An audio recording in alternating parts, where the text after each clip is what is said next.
All right, welcome back to our next episode in our dog training series. Today we got little Aries here working on the next piece of the puzzle to grow from being a little baby into a ready to hunt gun dog. Today what we're talking about is something that seems trivial but actually ends up being a huge part of training, and that is crate training.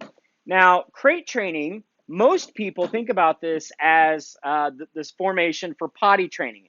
Absolutely, it does accomplish that. Yes. Um, Crate training your puppy is by far the fastest and easiest way to get your dog to be potty trained. We recommend that every pup go home and be part of your family. And part of your family, I mean living in the house, snuggling with your kids on the couch, and being with you as much as possible. And in order to do that, they need to know where to go to the bathroom. So, in order to teach them that, we need to teach them where to not go to the bathroom. Obviously, we don't want them to go to the bathroom in the house. They need to do that outside. The way to do this is by crate training. Now, today, what I'm going to do is I'm going to try to walk you through how to do this. There's actually lots of great tutorials on how to do this if you look around, but I want to kind of explain how this is part of the big picture. Now, first and foremost, we have to recognize that your puppy, an 8-week-old puppy, is plenty capable of being crate trained. And an 8-week-old puppy, we have to remember, is an infant. It is a baby. And babies need sleep. They need a lot of sleep and a lot of rest. They will play hard and then, boom, they crash. And so using the crate can help make sure that they have the rest that they need for that development. So it's important physically for them to get physical rest, and it's important for them physically to make sure that their waste is put somewhere where we can take care of it outside. And then you can pick it up later or dispose of it however you want to, but not in the house. So physical development is one thing. Another thing is that this is critical for their social development. Dogs naturally want to have a den. They are a den animal. If we leave dogs loose in the wild, they will find and make themselves a den. What we are doing here is we are providing that den for them by using the crate. Now, in order to do this, there are some things that you can do, some tips to make this work a lot better. First off, you'll notice that Aries here, he's pretty tired. He has been running around like a wild man for about 2 hours and is absolutely zonked.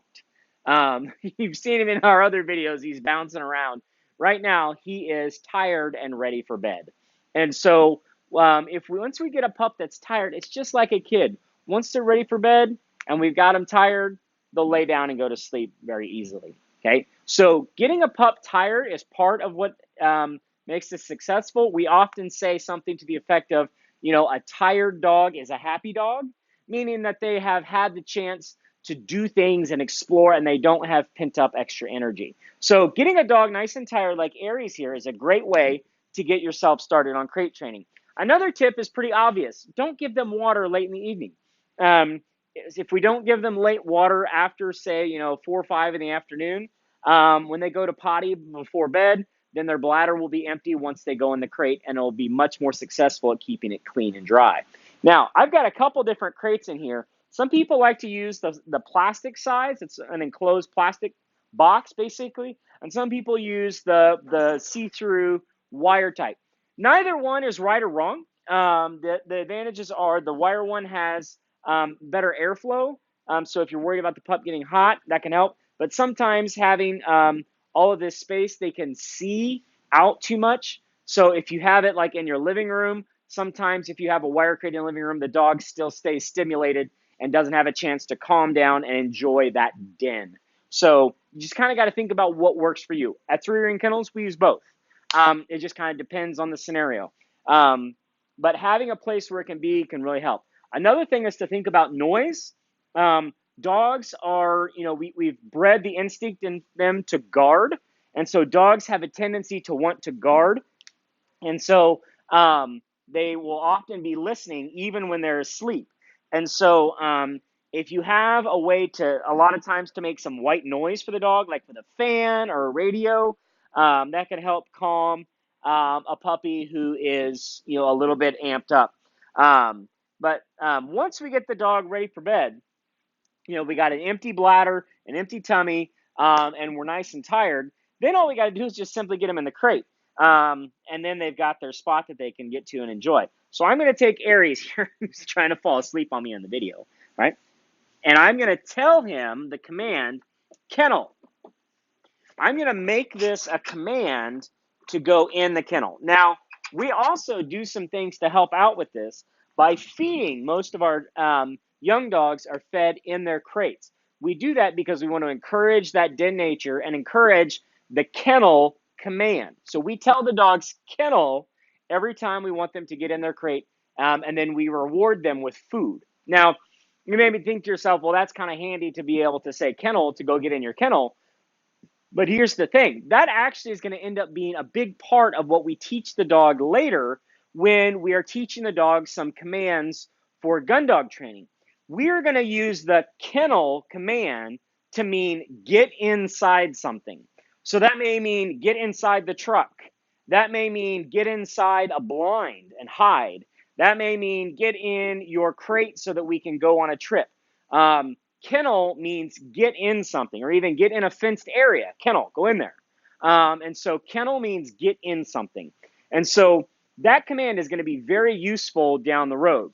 So what we are doing is we are helping the dog physically by letting them rest and keeping their waste somewhere where it's sanitary.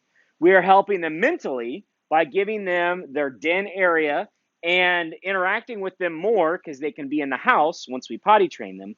And we are setting up the dog for future training by teaching them the idea that they're going to have to learn to get inside something.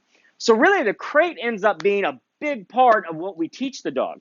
One other thing I wanted to mention before we leave is I have crates here that are a couple different sizes. One final tip you might think about is if you start with a great big crate like this, it can sometimes be hard for the pups to keep it clean because they have enough room that they can walk to one side of the crate, do their business, and then come back to the other side of the crate.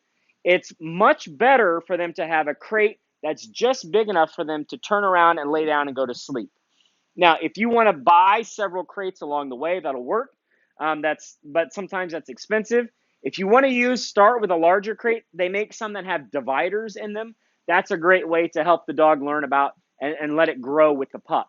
But all of this is part of a future program that we're going to be adding on to as we see the pup develop. So that's how we get them started with crate training.